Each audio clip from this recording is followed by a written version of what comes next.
Hi అండి, నమస్తే. Savitri cooks స్వాగతం. నేను ఈరోజు మీకు చూపిస్తున్న వంట టమాటా వంకాయ నిల్వ పచ్చడి. సంక్రాంతి పండుగ అయిపోయింది, మహాశివరాత్రి కూడా వచ్చేస్తుంది. అంటే మనం ఇంకా నిల్వ పచ్చళ్ళు పెట్టేసుకోవచ్చు. అయినా ఇప్పుడు అలాంటిది ఏం లేదు. ఎప్పుడు పచ్చళ్ళప్పుడు కొంచెం కొంచెం కలుపుకుంటూనే ఉన్నాం కదా, అన్ని వెరైటీస్ పెట్టుకుంటూ. ఇంక ఈరోజు ఈ నిల్వ పచ్చడి అయితే మాత్రం మన గార్డెన్లో కాచిన వంకాయలు టమాటాలతోటి నేను ఈ పచ్చడి పెట్టి చూపిస్తాను. మీరు కూడా చూసి తప్పకుండా ట్రై చేయండి. మీకు వీడియో నచ్చితే మాత్రం తప్పకుండా లైక్ చేయండి. అలాగే సబ్స్క్రైబ్ చేసుకొని వాళ్ళు ఎవరైనా ఉంటే చేసుకోండి. ఇంక మనం గార్డెన్లోకి వెళ్ళిపోదాం రండి. వంకాయలు టమాటాలు కోసుకుందాం. చెప్పే కదా వంకాయ టమాటా నిల్వ పచ్చడి పెడతానని. ఇంకా వాటి కోసం ఈ కాయలు అయితే ఉంచాను. ఇంక ఇప్పుడు ఇదిగోండి, చూడండి ఎంత మంచి వర్ణం వచ్చినాయో. మంచి కలర్ వచ్చినాయి. ఇలా ఉండాలన్నమాట. మనకి ఇంట్లో ఒక వంగ మొక్కలు 2 ఉంటే ఒక చెట్టుకాయలో లేకపోతే అలా వదిలేసుకున్నామని సరిపోతాయి. నేను 1 కేజీ కాయలతో పెడుతున్నాను. ఇట్లా మారుతున్నా చాలు, ఇట్లా వస్తే మంచిదే. చూడండి కాయ గట్టిగా ఉంటుంది అన్నమాట. టమాటాలు అన్నీ లేవు మన గార్డెన్లో. అయిన వరకు వేస్తా, మిగిలినవి కొనుక్కొచ్చినవి ఉన్నాయి, అవి వేస్తా. ఇప్పుడు వంకాయలు వేస్తున్నాయి ఉన్నాయి. అవి 1/2 కేజీ ఉన్నాయి అన్నమాట. ఇవి ఇంక ఈ మిగిలినవి ఈ టమాటాలు 1/2 కేజీ వేయాలి. ముందు మనం ఇదిగోండి, మనకు ఒక 150 గ్రాముల వరకే ఉన్నాయి టమాటాలు, అందుకని ఇది తెచ్చినవి వేస్తున్నా. ఇవి కడుక్కొని ఒకసారి శుభ్రం కడిగి తుడిచాలి. ఎంత మన చెట్ల కాయలైనా దుమ్ము ఉంటుంది కదా, వీటిని తుడుచుకుందాం శుభ్రంగా. ఇంక ఇక్కడ మీకు అర్థమైందో లేదో, నేను 1/2 కేజీ టమాటాలు 1/2 కేజీ వంకాయలు తీసుకున్నాను. వీటిని శుభ్రంగా కడిగిన తర్వాత కాటన్ క్లాత్ మీద వేసేసుకొని తడంటూ లేకుండా శుభ్రంగా తుడిచేసుకోవాలి. తుడిచిన తర్వాత కూడా కొంచెం సేపు ఒక 1/2 గంట అయినా సరే ఆరనివ్వండి. నిలవ పచ్చళ్ళు అనే వాటికి తడి తగలకూడదు. టమాటాలు అయితే మన గార్డెన్లో 150 గ్రాములే దొరికాయి. మిగిలినవి కొనుక్కొచ్చినవి వేసాను. పాత మొక్కలన్నీ కూడా తీసేసాము, కొత్త మొక్కలు ఇప్పుడే కాపుకొస్తున్నాయి. ఇంక ఇప్పుడు ఈ శుభ్రంగా తుడిచి ఆరబెట్టుకున్న టమాటాలని ఇలా తొడిమలు కట్ చేసేసుకొని చిన్న చిన్న ముక్కలుగా కట్ చేసుకోవాలి. మనం కూరకి ఎలా అయితే కట్ చేసుకుంటామో అలా కట్ చేసుకుంటే సరిపోతుంది. ఇవేం ముక్కలు ముక్కలుగా ఉండవు, రుబ్బుకుంటాము. భలే ఉంటుంది కానీ ఇట్లా ఆరు బయట కూర్చొని కూరగాయలు కోస్తాంటే. ఇదివరకు పొయ్యిల దగ్గర కూర్చొని కోసేవాళ్ళం. ఆ పొద్దున్నే ఎండ అనేది, సూర్యకిరణాలు అనేవి మనకు చక్కగా తగులుతూ ఉంది. ఇలా ఉండేవాళ్ళకి అసలు ఆ ఎండ తగలటం, అపార్ట్మెంట్లో అయితే అసలు ఇక ఏ టైంలోనూ లేదు ఆ తగలటం. పొద్దున్నే 7:30, 8 అప్పుడు వచ్చే సూర్యకిరణాలు చాలా మంచిది.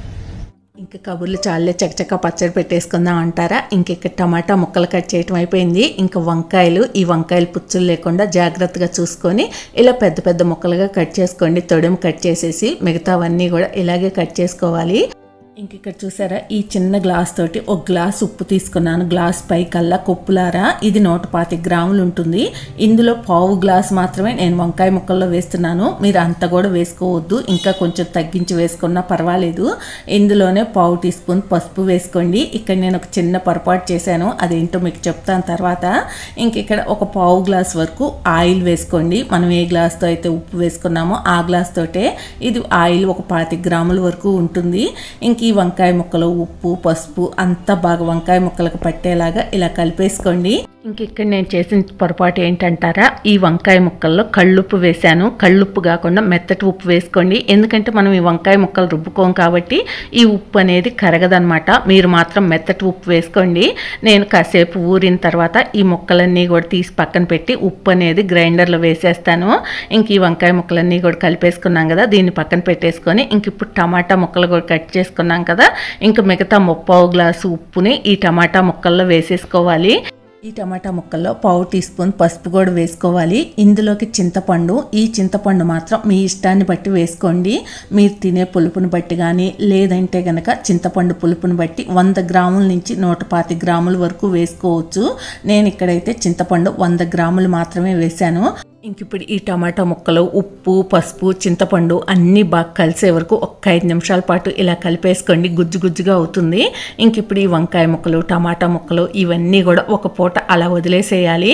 ఇంక మనం ఈరోజు మధ్యాహ్నం పచ్చడి అయితే రుబ్బేసుకుందాం. కిందకి వెళ్ళిపోదాం రండి. మరి ఇంకా ఇంక ఇప్పుడు పచ్చడికి మిగతావి కావాల్సినవి కూడా ప్రిపేర్ చేసేసుకుందాం. మనం స్టవ్ వెలిగించుకొని కడాయి పెట్టేసుకొని 1 టేబుల్ స్పూన్ వరకు మెంతులు వేసుకోండి. స్టవ్ మీడియం ఫ్లేమ్లో పెట్టుకొని నిదానంగా ఇలా గెరెట్తో తిప్పుకుంటూ వేయించుకోవాలి, ఇవి మంచి కలర్ వచ్చే వరకు.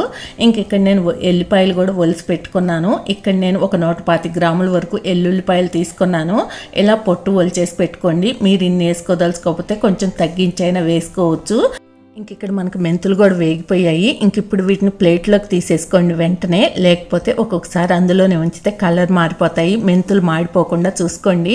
ఇంక ఇప్పుడు మనం పచ్చడి కూడా రుబ్బేసుకుందాం. నేను ఈ పచ్చడి గ్రైండర్లో రుబ్బుతున్నాను, మీరు కావాలంటే మిక్సీలో అయినా పట్టుకోవచ్చు. ఇంక ఇక్కడ నేను ఇందాక చెప్పాను కదా కళ్ళుప్పు వేశాను వంకాయ ముక్కల్లో పొరపాటునని చెప్పి, ఇంకా అందుకని చెప్పి ఈ వంకాయ ముక్కలన్నీ కూడా శుభ్రంగా తుడిచేసి ఉప్పుని వంకాయ ముక్కలు వేరు చేశాను.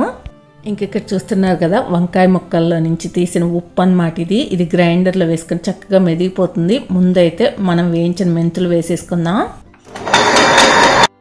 ఈ మెంతులు కొంచెం మెదిగిన తర్వాత మనం వంకాయ ముక్కల్లో తీసిన ఉప్పు కూడా వేసేసుకొని తర్వాత టమాటా ముక్కలు, చింతపండు, ఉప్పు, పసుపు కలిపి పెట్టుకున్నాం కదా అవి వేసేసుకోవాలి. వంకాయ ముక్కలు మాత్రం గ్రైండర్లో వేయకండి, అది ముక్కలుగా అలాగే ఉంచుతాము.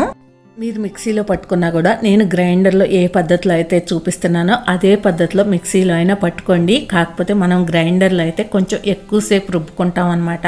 ఇంక ఇక్కడ వెల్లుల్లిపాయలు మాత్రం గ్రైండర్లో వేస్తే మనకు మెదగవు. మిక్సీ జార్లో వేసేసుకొని మిక్సీ పట్టేసుకొని ఇందులో వేసేసుకోండి. ఇప్పుడు ఇంక చింతపండు పేస్టు, వెల్లుల్లిపాయ అంతా బాగా మెదిగే వరకు ఒక 10 నిమిషాలు ఇలా తిరగనిద్దాం.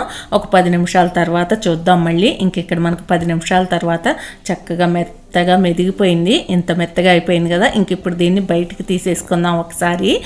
ఇందులో కారం కలిపి మళ్ళీ ఒక 5-10 నిమిషాల సేపు రుబ్బుకుందాం. ఇలా పచ్చడి తీసుకున్న తర్వాత ఇందులో కారం వేసుకోవాలి.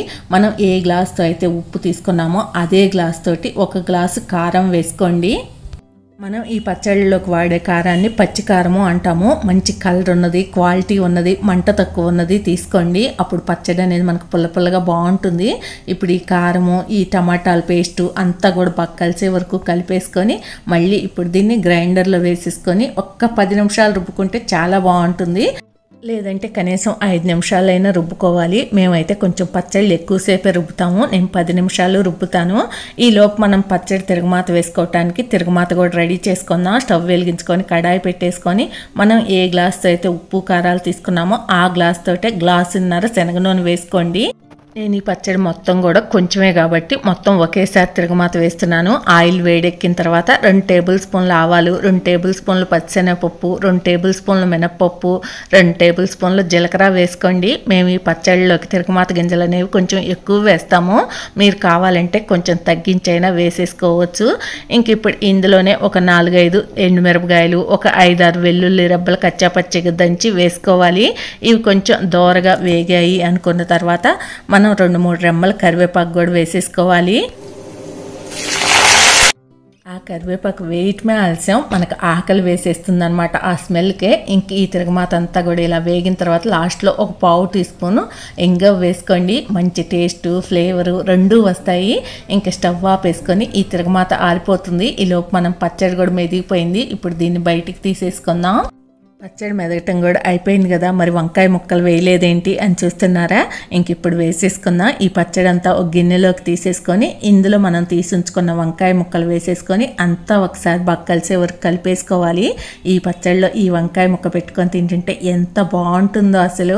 ఇలా అంతా ఒకసారి బాగా కలిసే వరకు కలుపుకున్న తర్వాత మనం తిరగమాత కూడా వేసుకొని రెడీగా ఉంచుకున్నాం కదా, అది కూడా చల్లారిపోయింది. ఇంకా తిరగమాత కూడా వేసేసుకొని అంతా ఒకసారి బాగా కలిసే వరకు కలిపేసుకొని ఒక్కసారి ఉప్పు చూసుకోండి. ఏమైనా తక్కువైంది అనిపిస్తే మెత్తటి ఉప్పు వేసి కలుపుకోండి. ఇంక ఇక్కడ ఇప్పుడు మీకు ముందైతే ఆయిల్ కనిపించట్లేదు కదా, కాసేపు అయిన తర్వాత మనకు ఆయిల్ అనేది పైకి వస్తుంది. మరీ ఎక్కువ ఉండకూడదు, మరీ తక్కువ ఉండకూడదు. మనకు అప్పుడే పచ్చడి అనేది మంచిగా ఉంటుంది. ఇంక ఇప్పుడు తళ్ళేని గాజు సీసాల్లో స్టోర్ చేసుకున్నామంటే మనకి సంవత్సరం అంతా నిలవ ఉంటుంది. ఫ్రిడ్జ్లో పెట్టుకున్నామంటే కలర్ కూడా చేంజ్ అవ్వదు. ఈ పచ్చడికి కావాల్సినవి మనకు 1/2 కేజీ పసుపు వర్ణం వచ్చిన వంకాయలు, దోరగా ఉన్నాయి 1/2 కేజీ టమాటాలు, అలాగే 100 గ్రాముల చింతపండు, 125 గ్రాములు వెల్లుల్లిపాయలు, ఉప్పు కారం వచ్చేసి ఒక చిన్న గ్లాస్ తోటి ఒక్కొక్క గ్లాసు, ఉప్పు వచ్చేసి 125 గ్రాములు ఉంటుంది, 1 టేబుల్ స్పూన్ ఉన్నర మెంతులు. అంతే, ఎంతో టేస్టీగా టమాటా వంకాయ నిల్వ పచ్చడి రెడీ అయిపోయింది. ఇంత చేసుకున్న తర్వాత ఈ పచ్చడిని చూస్తూ అన్నం వేసి కలుపుకోకుండా తినకుండా ఉండగలుగుతామా? చూస్తుంటే నేను నోరు ఊరిపోతుంది కదా. అబ్బా, చూస్తుంటే చూడండి ఎలా అనిపిస్తుందో. మీకు కూడా తినాలనిపిస్తుంది కదా. మరి వెంటనే మీరు కూడా ఎక్కడ దొరుకుతాయో వంకాయలు ట్రై చేసి, టమాటాలు అంటే ఎక్కడైనా దొరికేస్తాయి, తప్పకుండా ట్రై చేసి ఎలా వచ్చింది అన్నది కమెంట్ చేయండి నాకు. మీరు ఈ వీడియో కింద ఇంకొక కమెంట్ పెడతారు, అదేంటంటే కూరగాయలన్నీ పక్కన కనిపిస్తున్నాయి కదా మీకు, హార్వెస్ట్ వీడియో చూపించలేదు ఏంటి అని. అది కూడా త్వరలోనే వస్తుంది. ముందు మీరు ఈ పచ్చడి సీజన్ వచ్చింది కదా, పచ్చడి ట్రై చేయండి. మీకు ఈ వీడియో నచ్చితే ప్లీజ్ లైక్ చేయండి, ఫ్రెండ్స్కి షేర్ చేయండి. కొత్త వాళ్ళు ఎవరైనా చూస్తుంటే సబ్స్క్రైబ్ చేసుకోండి. Thank you for watching. Bye bye.